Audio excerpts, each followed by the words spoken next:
काय तुम्ही तर या चुका करत नाहीत ना? करत असाल तर आत्ताच थांबा. हा व्हिडिओ शेवटपर्यंत पूर्ण ऐका. नमस्कार भक्तांनो, आज मी तुम्हाला अशी एक गोष्ट सांगणार आहे जी ऐकल्यानंतर तुमचा झाडूकडे पाहण्याचा दृष्टिकोन बदलून जाईल. कारण घर झाडून घेणे, साफसफाई करणे म्हणजे फक्त धूळ कचरा काढणे नाही, तर ते आपल्या संपूर्ण घराच्या भाग्यरेषांवर परिणाम करणारे एक पवित्र कर्म आहे. सकाळचा तो वेळ जेव्हा पहिली किरण आकाशातून धरतीला स्पर्श करते, जेव्हा मंद वारा मनाला शांत करतो, मंदिराच्या घंटा वाजत असतात आणि पक्ष्यांची चिवचिव संपूर्ण वातावरणाला पवित्र बनवते, त्याच वेळी घरातील स्त्रिया उठतात, स्नान करतात आणि हातात झाडू घेतात. तुम्हाला वाटत असेल त्या फक्त स्वच्छता करत, साफसफाई करत आहेत, पण नाही भक्तांनो. त्या स्त्रिया त्या क्षणी घरातील नकारात्मक ऊर्जा बाहेर काढत असतात. घरात सकारात्मक शक्ती आणि लक्ष्मी मातेचं आगमन त्या आपल्या घरात करत असतात. पण याच वेळी केली गेलेली एक छोटीशी चूक घरातील बरकत, पैसा आणि सुखावर मोठा परिणाम करते. अनेक घरांमध्ये दिसतं कमाई खूप असते, पण पैसाच टिकत नाही, शांतता राहत नाही. कारण काही गोष्टी आपण न जाणता दररोज चुकीच्या पद्धतीने करत असतो.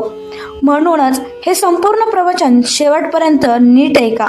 सकाळी झाडून घेण्याचा सर्वात शुभ वेळ वास्तुशास्त्रामध्ये सांगितलेली वेळ सकाळी 6 ते 8 हा वेळ सर्वात पवित्र आहे. यावेळी झाडून घेणे म्हणजे घरातील दारिद्र्यता बाहेर जाते आणि घरामध्ये समृद्धी येते असा परिणाम होतो.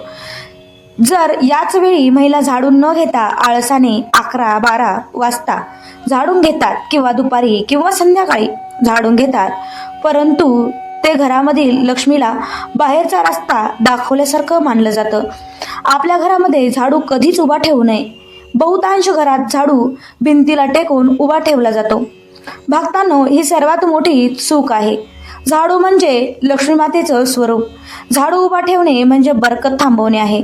घरात वाद, अशांती, त्रास वाढतो. आपल्या घरामधील झाडू बाहेरच्यांना दिसून देऊ नये. घरातील माणसांना दिसला तरी ठीक आहे, पण नातेवाईक, शेजारी किंवा परक्या लोकांना झाडू दिसला तर त्यांची नजर आपल्या धनावर पडते असे मानले गेले आहे. जसे आपण धन, पैसे लपवून ठेवतो, तसेच झाडूही स्वच्छ जागेवर आणि नजरेपासून दूर ठेवला पाहिजे. सोबतच घरामधील महिलेची भावना सर्वात महत्त्वाची असते. झाडून घेताना घरातील स्त्री जर रागात असेल, दुःखी असेल, ताणतणावात असेल तर त्या भावना घरभर पसरतात. कारण झाडून घेणे म्हणजे फक्त साफसफाई नाही, ती एक सेवा आहे आणि साधना देखील आहे. म्हणूनच घरातील स्त्री आनंदी असेल, प्रेमाने झाडून घेत असेल तरच घरामध्ये भरभराटील जाते. सोमवारच्या दिवशी हा विशेष उपाय केला पाहिजे. हा उपाय हजारो भक्तांनी, हजारो घरांनी केला आहे आणि याचा परिणाम देखील पाहिला आहे. सोमवारी झाडून घेण्यापूर्वी झाडूवर थोडे काळे तीळ आणि गुलाबाच्या पाकळ्या टाका आणि मनात प्रार्थना करा, हे माता लक्ष्मी, या झाडूच्या माध्यमातून माझ्या घरातील दारिद्र्यता दूर करा आणि घरामध्ये सुख समृद्धीचा वास घडवा. नंतर झाडून घ्या आणि जिथे तीळ पाकळ्या पडतील ते कचऱ्यासह बाहेर टाका. केवळ काही आठवड्यात तुम्हाला परिणाम दिसू लागतात. आपल्या घराच्या मंदिराजवळ झाडून घेऊ नये. मंदिराजवळ झाडू मारणे पूर्णपणे अशुभ मानले जाते. तिथे फक्त स्वच्छ कापडाने हलक्या हाताने स्वच्छता करा. दारासमोर कचरा साठवून ठेवू नका. झाडून घेतल्यानंतर कचरा दाराशी किंवा कोपऱ्यात ठेवणं म्हणजे दारिद्र्यता बोलवणे. तो कचरा ताबडतोब घराबाहेर फेकून द्या. रविवारच्या दिवशी अजिबात झाडून घ्यायचं नाही. हो, रविवारच्या दिवशी झाडून घेणे अशुभ मानलं गेलं आहे. आवश्यकता असेल तर थोडी स्वच्छता चालेल, पण पूर्ण घराची झाडूने साफसफाई रविवारी करू नका. सर्वात महत्त्वाचं म्हणजे झाडूचा अपमान करू नका. झाडूला लाथ मारणे, रागात फेकणे किंवा ती तुटलेली असेल तर तशीच घरात ठेवणे हे सर्वात अशुभ आहे. नवीन झाडू घेतला तर ती प्रथम घरातील मंदिरात नेऊन ठेवणे, त्याची पूजा करावी व 3 वेळा मनोमन म्हणा, श्री महालक्ष्मी नमः, श्री महालक्ष्मी नमः, श्री महालक्ष्मी नमः. मगच घरात वापरा.